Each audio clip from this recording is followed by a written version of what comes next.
What is a PCI-Express lane?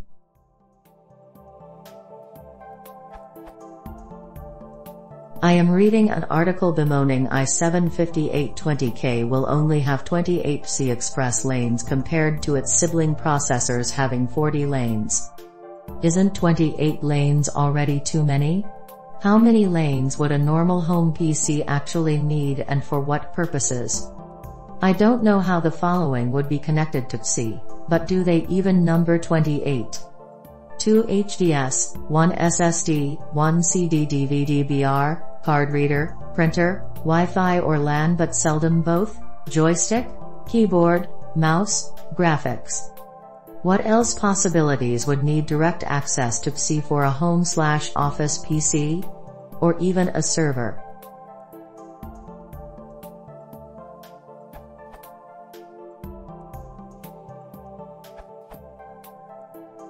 Many devices use more than one lane.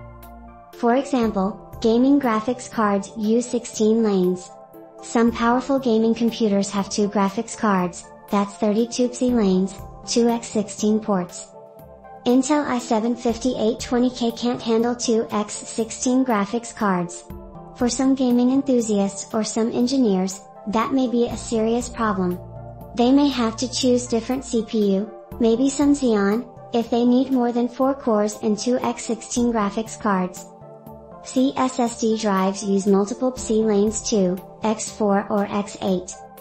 Many gigabit network adapters use PCI X4, there are also 10 gigabit server adapters and they use PCI X8.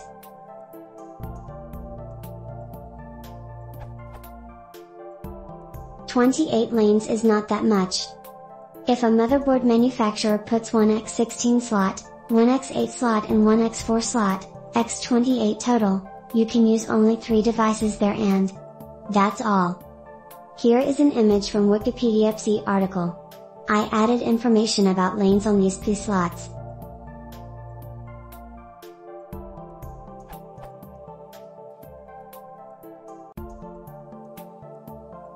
You can read more in another answer written by Rab.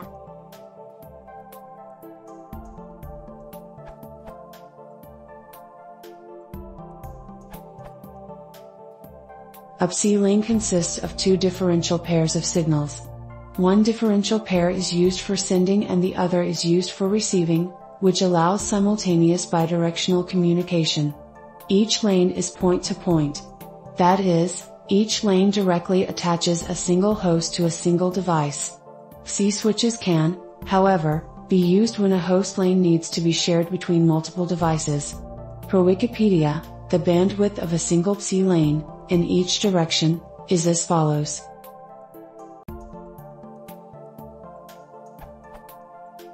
PCI1.x, 250 MB/s, PCI2.x, 500 MB/s, PCI3.0, 985 MB/s, PCI4.0, 1969 MB/s, PCI5.0, 3.9 GB/s.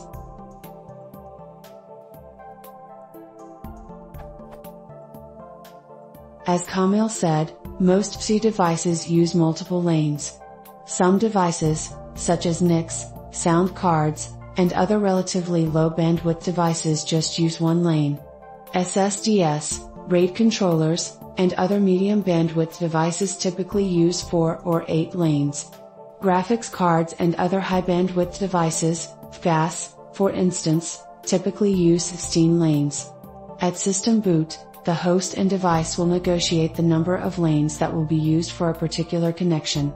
Typically, the smaller either the number of lanes that the card is wired for and the number of lanes that the slot it's installed in is wired for, i.e. the maximum physically possible, will be negotiated, though the number may be less in cases where so many PCI devices are installed that the host does not have enough lanes to give each of them its maximum. The physical slots are designed such that devices with connectors for a smaller number of physical lanes will fit in and function properly in larger slots. For example, a PCI X4 card will fit in a PCI X16 slot and will negotiate to run with 4 lanes.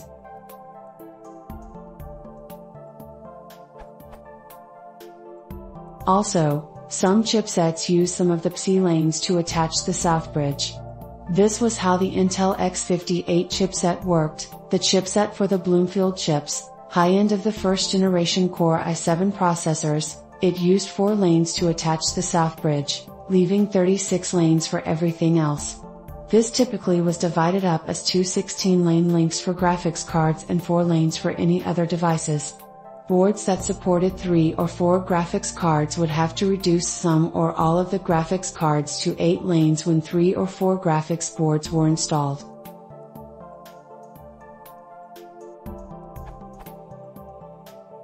Having 2 graphics cards is very common in gaming systems, and many gaming systems actually have 3 or 4 graphics cards.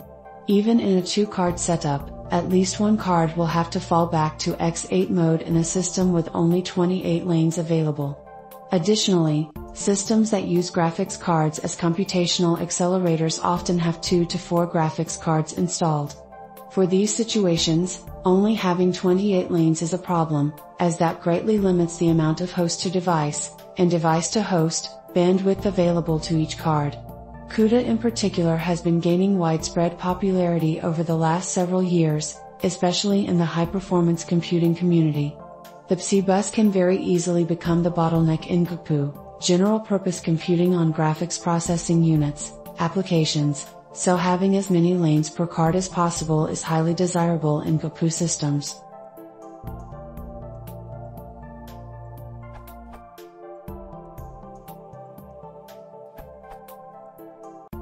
A PCI lane is a pair of high-speed differential serial connections, one in each direction.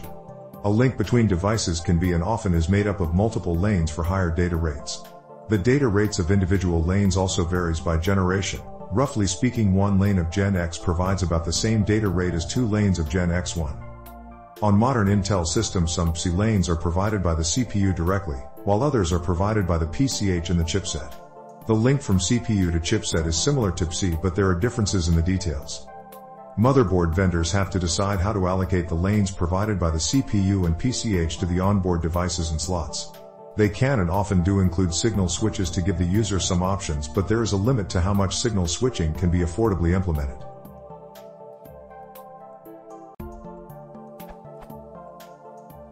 Intel's mainstream desktop platforms currently have 16 lanes from the CPU plus up to 24, depending on which chipset is selected, from the chipset. However, the lanes from the chipset are limited by the total bandwidth available from the CPU to the chipset, roughly equivalent to PCI 3.0x4 ERC. 16 lanes from the CPU and 24 from the chipset more than enough for a normal desktop or small server. You can put your graphics card on the 16 lanes from the CPU, and then the lanes from the chipset plus the integrated controllers in the chipset are generally enough for storage, networking, etc. Even with 2 plus 8 lanes per GPU is enough most of the time.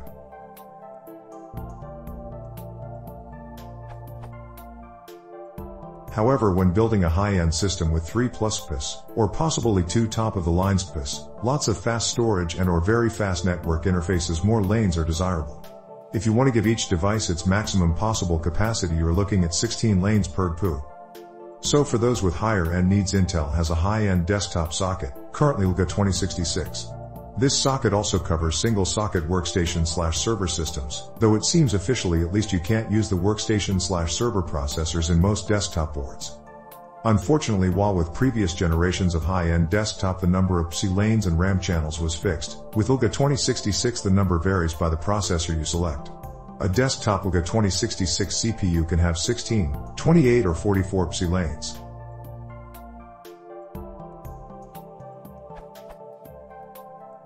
This puts motherboard vendors in a tricky position. They have to decide how they will handle giving the true high-end customers the full functionality of their CPU while deciding what to disable or throttle for those with lower-end PIS.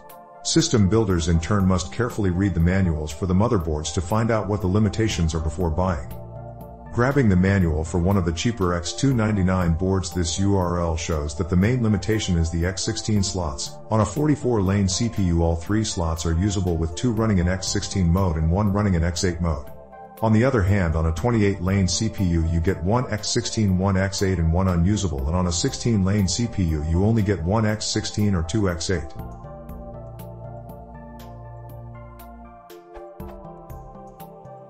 Grabbing the manual for a high-end X299 board, this URL, it seems they have decided not to support the 16-lane parts at all. This board does let you use 3 PCIe on a 28-lane CPU, but the second M.2 slot and the U.2 connector are only available with 44-lane PCIe.